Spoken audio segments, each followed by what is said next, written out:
Welcome to Mo's World, the baseball podcast. We're excited to bring you our latest episode.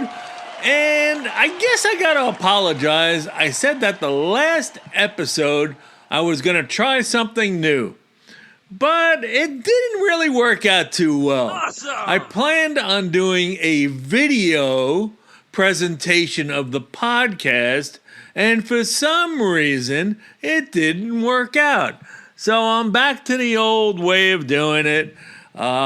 Maybe I'll try it again in the future. Thanks for understanding. It may have been a little difficult because I was actually talking about things that I thought would be shown on screen. Oh well, what can I say? So, in our 16th episode of Season 2, we're going to talk about something that's been pretty popular. Blown saves and bullpens. Holy crap, right? I thought about this topic after watching the Yankees blow yet another win that looked like it was locked up late in the game to the San Diego Padres. They lost 3-2 on Monday night. Are the starting pitchers contributing to more bullpens imploding? It seems every other game, some team implodes, giving up 5+ runs in an inning to knock themselves out of the game. Games tied 2-2 entering the top of the 6th inning turns into a 9-3 blowout because the bullpen couldn't hold the lead. There seems to be a new philosophy in baseball, and I'm starting to think we need to go back to the drawing board. Starters? What the hell? It's like a new age of what a starter is. Forget about a quality start. That used to make sense, but it doesn't really make sense anymore. If you look at the team statistics on starting pitchers, I find it kind of surprising. Just let me run through this quick, just to recognize the teams. And this particular stat is only based on innings pitched. So what teams get the most out of their starters right now? They're not particularly the best now. They get the most innings out of their starters.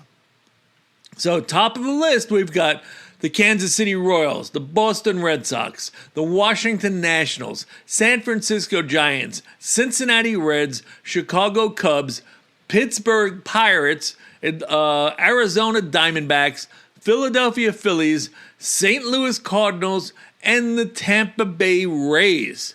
Now that's the top 10. The Cubs and the Pirates are tied for number 6. So that's the top 10. Now, some of those teams you go, they got good pitching. It's like, Nationals? What the fuck? What are you talking about, the Nationals? And like I said, this is only based on innings pitched out of their starters. So, I thought that the production, at the production of the podcast, the leaders in starting pitching, I thought it was surprising, I'm basing my first criteria on how long teams' starting pitchers actually pitch. It sounds right, but you know what? There's more to it. There really is. So, the top innings per start of a starter, the Royals were leading at 5.67 innings per starter. The Red Sox followed them up at 5.46 innings as a starter. The Nationals were third in the majors at 5.46 innings as a starter. The Giants, 5.43 innings per starter.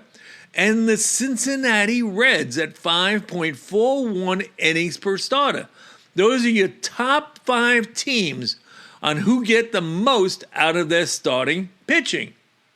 Now think of that too, because we're talking about blown saves. So there's a reality here between if your pitchers are not going to pitch into the 5th, 6th, 7th inning all the time, or if they do. Now the bottom 5 teams, oh wow, I found this really interesting. Some teams will, made sense and others did not. the bottom 5 teams who get the least amount of innings per starter. Number 1, the Los Angeles Dodgers. They only get 4.50 innings per starter. The Miami Marlins get 4.69 innings per starter. The Colorado Rockies get 4.85 innings per starter. The Chicago White Sox, 4.61 innings per starter. And the Baltimore Orioles at 4.97 innings per starter. Now, I find most of the top 5 teams in starter length kind of typical, you know? The Royals are playing well, Red Sox are playing well, Giants are playing well, Cincinnati is a Jekyll and Hyde team, and the Nationals suck, though. How do they get in there? Now, it's interesting because so the starters going longer doesn't mean much when it's not worth taking them out, right? Exactly. If you suck, leave the starter in longer. Teams that appear to have their starters go the shortest are really all over the place. The Dodgers are the 5th worst in getting innings out of their starters, on a list with the Marlins, Rockies, White Sox, and Orioles. And now all those teams are pretty, you know, they're the shitty teams this year, right? I mean, even though we've talked about the talent of the Orioles, they're not doing worth a shit, right? Now, what about teams with the best ERA of starters? So in other words, the true meaning of the word quality start. You know, what teams are getting a true quality start from their starters? Now, the top 5 teams in team ERA are, I'll just read them for you on a roll. The New York Mets, the Texas Rangers, the Kansas City Royals, the Detroit Tigers, and the Minnesota Twins. Now, the Mets lead the majors in team ERA at 2.80. The Rangers are second at 3.04. The Royals at 3.12.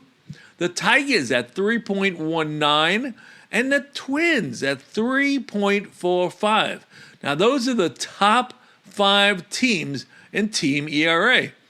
Quite different, right? All of a sudden, we got some different numbers.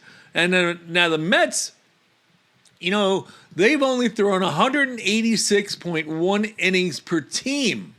All righty? So remember, the Royals were number 1 of innings per starter at 210. So the Mets aren't getting as most out of their starters. You know, it's only 5.03 innings per starter. But they're getting good starts, you know? They are. And the one that seems the most consistent to me, though, there's 2 teams. And they make sense, right? Because you can see how these teams play.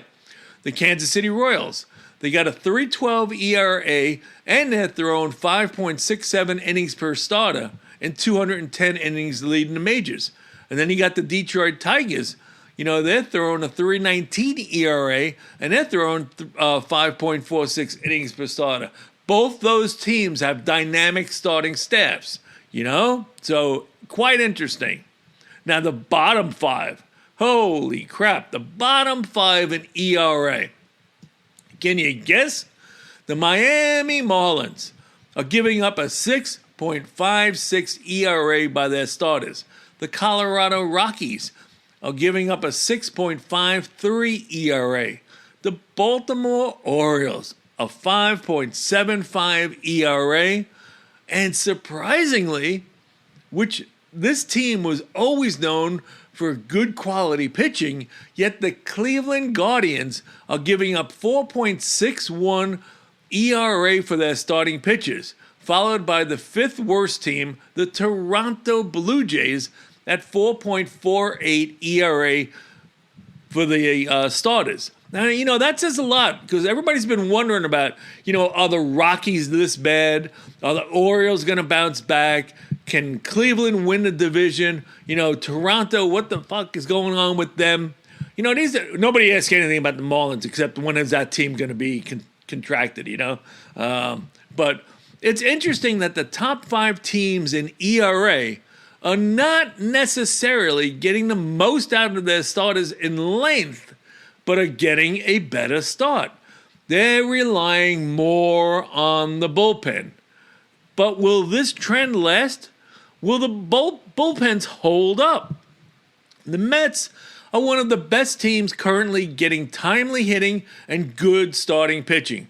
Pretty much the combination for success, right? There's no new theory with that. I mean, it's like, duh, you know? The same can be said of the driving Kansas City Royals, as they're climbing the standings with well-pitched games, especially by Seth Lugo, and consistent hitting led by Bobby Witt. The Tigers? Wow, the Tigers. You know, they are the leader in their division, as everyone kind of wrote them off this year as they were a fluke from last year, getting into the playoffs. Now, I'm not sure why people think this. I think they're an up-and-coming good team. Then we have 2 teams who are pitching pretty good, but really not winning. And this year's version of the 2024 Seattle Mariners, the award goes to the Texas Rangers and the Minnesota Twins. And it's all because of one thing. They can't score. You don't win if you don't score. So, those are the blowhards of the league right now. So, we're talking about blown saves. So, it has to be more than just the teams getting the most innings and starters or the best starters ERA. So, the bullpens that blow the most games are the Red Sox, the Phillies, the Cardinals, the Cubs, and the Diamondbacks. So they've blown the most games. And, it's a considerable amount. We're only in May. The Red Sox have blown 8 saves out of 16 save opportunities. That's a 50% chance. So the Red Sox, going into the 8th inning with a lead, going to their bullpen, have a 50-50 shot of maintaining the lead. The Phillies, they've blown 8 saves in 17 opportunities, a whopping 53% save percentage. The Cardinals, they've blown 7 in 14 opportunities. They're at 50%. The Cubs, it seems like every time I watch a game, the Cubs blow a game, and it's almost true then. The Cubs have blown 7 blown saves in 15 opportunities, and they're at 53%. And the Diamondbacks, round out the top 5 at 7 blown saves as well in 18 opportunities. So they've blown a save in 61% of the opportunities. Now, I find this interesting. And I find the bottom of the list interesting too. The ones who blow the least amount of games to me is impressive. The San Diego Padres, the Orioles, the Rays, the Tigers, and the White Sox. Are you kidding me? That is a list of teams that say, how do you group those teams together? I think it's pretty well known that besides the implosion on Tuesday night this week, the Padres have been pretty awesome with their bullpen. And they've only blown 1 game this year. And that's 1 out of 15. 93% chance that they've had to convert the saves. That's pretty impressive. Now, here's a surprising one. The Baltimore Orioles. Yeah, they've only blown 1 game as well. 1 out of 7, an 86% shot. And the Rays have only blown 3 out of 13, sitting at 77% conversion. The Tigers, they've only blown 3 out of 13, and they're also at 77%. But here's the team that blows me away. The White Sox have blown 3 and 3 out of 4, so it's a 25% clip that they have. But you know what? I think the White Sox, though, are on this list. They've blown 3 games, only 3 games, but you have to be in the lead, right? So the Tigers have proven so far to have a nice, unspectacular starting and bullpen pitching, both. And if you hit, they really are giving themselves a chance to win the game. They are in a lot of games for the full 9 innings. That's the big difference. They're in the game. Now the odd ones. The Orioles have had a decent pen so far this year, but they suck. Why? Why do the Orioles suck? Because they can't hit for shit, and the entire team is underperforming. Makes you wonder if they're sleeping this whole friggin' year. And the Rays? How do you put them on this list? I'm not surprised because this team has a pattern on keeping above water with intermittent streaks of success. Typical Rays. Now, the friggin' White Sox. The White Sox are actually on a list of something positive. Wow. Perhaps they aren't blowing many games because, like I said, you gotta be leading to blow it. I think that's the correct analogy on their situation. It does seem pretty common that some teams are having a nice year so far, getting the pitching needed in the pen and with the starters. Sounds like an old school approach to me. Where's the analytical side to all this shit? Me personally, my approach to the perfect win is letting Max Fried pitch into the 8th, leading 5-2, and pray the bullpen doesn't blow its only inning to screw it up. Now, I don't know if all this, because blown saves and friggin' late comebacks and stuff, it's exciting, right? Now, I wonder if it's tied anything to the attendance in 2025. Because I'm always curious how various factors of the game may impact attendance. If you're Major League Baseball, you gotta be happy so far in what we're seeing. Attendance is up. It's no surprise to see the Dodgers leading in attendance, having a very good team, with the largest stadium in baseball, as they're averaging 51,364. They're looking at going over 4 million fans this year. But number 2 on the list? The Padres at number 2? Damn, to me that's very impressive. If only they could get past the Dodgers in the playoffs. The Padres are second in attendance at 42,345. The Philadelphia Phillies are number 3 at 41,127, as Philly always has a consistent fan base. Ditto for number 4 on the list, the New York Yankees, and they're sitting at an average attendance so far of 39,448. At number 5 on the top 5 in attendance, we have another consistent fan base, the Atlanta Braves, with an average early season attendance of 36,448. But now for the opposite direction. Okay, this is no surprise, right? The A's have the worst attendance so far in Major League Baseball with 9,848 fans per game. Next, the other team occupying a minor league facility, the Tampa Bay Rays at 9,992. With a capacity of approximately 11,000 at Steinbrenner Field, I guess the Rays are drawing okay. Now, I've already talked about the future of the A's and Rays and some other teams during Season 2, Episode 7. It was the status of the A's and Rays. So if you're curious about that, check out that episode. But I must say this again. It is time to stop fucking around and address the elephant in the room. There is no hope for baseball in Florida.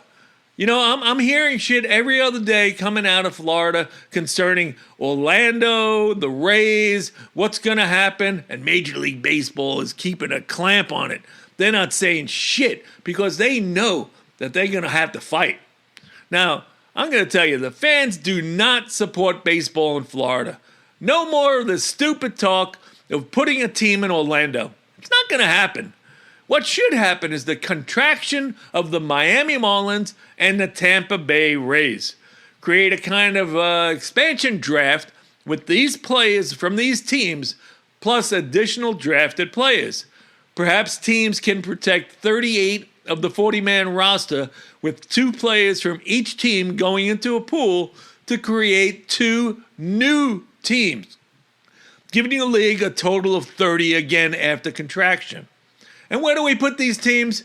Come on, let's get real. Put them in Nashville and put them in Utah. You know, in the case of the Pirates, the A's, the Reds, the Marlins, these teams are either sold to new ownership since their current owners have no plan to make these teams competitive.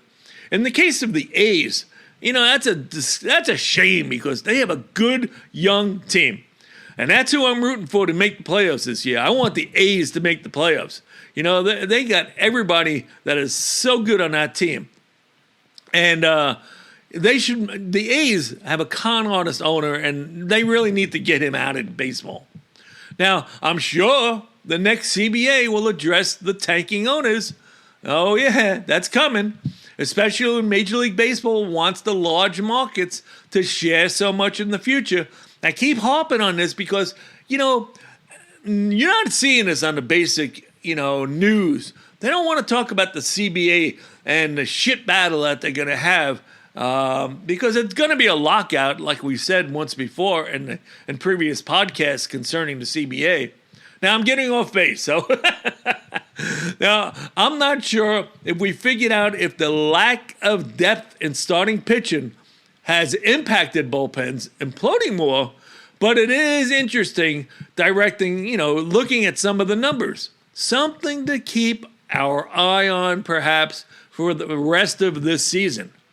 Well, that wraps up today's podcast. I thank you for joining us for the 16th episode of Season 2 of Mo's World, the Baseball Podcast. Our regular schedule for new episodes is every Friday, with each episode lasting approximately 20 minutes. We appreciate your support and encourage you to share the podcast with your friends. Our next episode will be released on Friday, May 16th. We look forward to seeing you then, and in the meantime, ask yourself, whose world is it? It's Mo's World.